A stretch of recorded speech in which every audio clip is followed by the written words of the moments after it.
জামাই ষষ্ঠীর পরের দিন সকাল সকাল এখানে রান্নার তোড়জোড় শুরু হয়েছে। সবাই সকাল সকাল কিছু খাওয়া দাওয়া সেরে নিয়ে আর দুপুরে রান্নার জন্য এখানে প্রিপারেশান করে নিচ্ছি। কারণ কাল হয়েছিল খাসির মাংস, আর সবাই তো খাসির মাংস খায় না, তাই আজ হবে হচ্ছে মুরগির মাংস, কচ্ছপের মাংস। আর তার জন্য সকাল সকাল এখানে মাছও কেনা হয়েছিল। ভাবলাম যে একটা পদ হচ্ছে রান্না করে কমিয়ে রাখি, কারণ অনেক কিছু রান্না হবে, তো তার জন্য এখানটায় নিয়ারা মাছ কেনা হয়েছিল। সেই তরকারিটা আমি এখন গ্যাসে করে নিচ্ছি। আর সমস্ত মশলা মিশিয়ে মাছটা রেখে দিয়েছিলাম। এখন শুধু কড়ার মধ্যে তেল দিয়ে আর একটু জিরে ফোড়ন দিয়ে আর মাছটা হচ্ছে দিয়ে দিচ্ছি।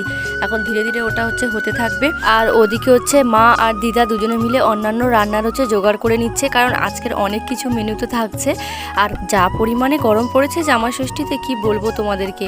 তো এখানটায় আমি মাছটা হচ্ছে নেড়েচেড়ে নিয়ে এবার ঢাকা দিয়ে রেখে দিই, এদিকে ধীরে সুস্থে ওটা হতে থাক। আর এপাশে এসে দেখি না দিদা আর বোন দুজনে মিলে হাপুস হুপুস করে হচ্ছে আম খেতে লেগে গিয়েছে।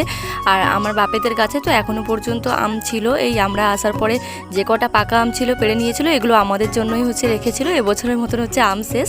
তো সেদিকে দিদাদের সঙ্গে গল্প করতে করতে এদিকে আমার তরকারিটা রান্না হয়ে গিয়েছে।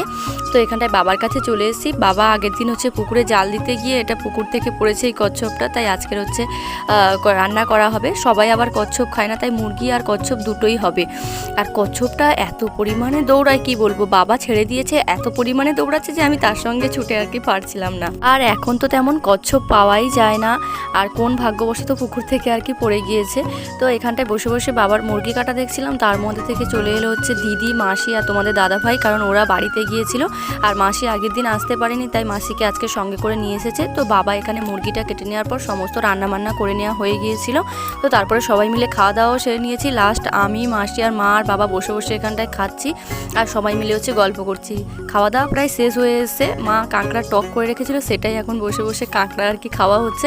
আর দিদা এখানে কিছু একটা মাসিকে বলছিল, সেই নিয়ে গল্প হচ্ছিল। তো আমার বাপের বাড়ির ভিডিও হচ্ছে তোমাদের কেমন লাগলো কমেন্টে জানিও। আর যখন আমরা সবাই একসাথে হই তো ভীষণ ভীষণ মজা করি।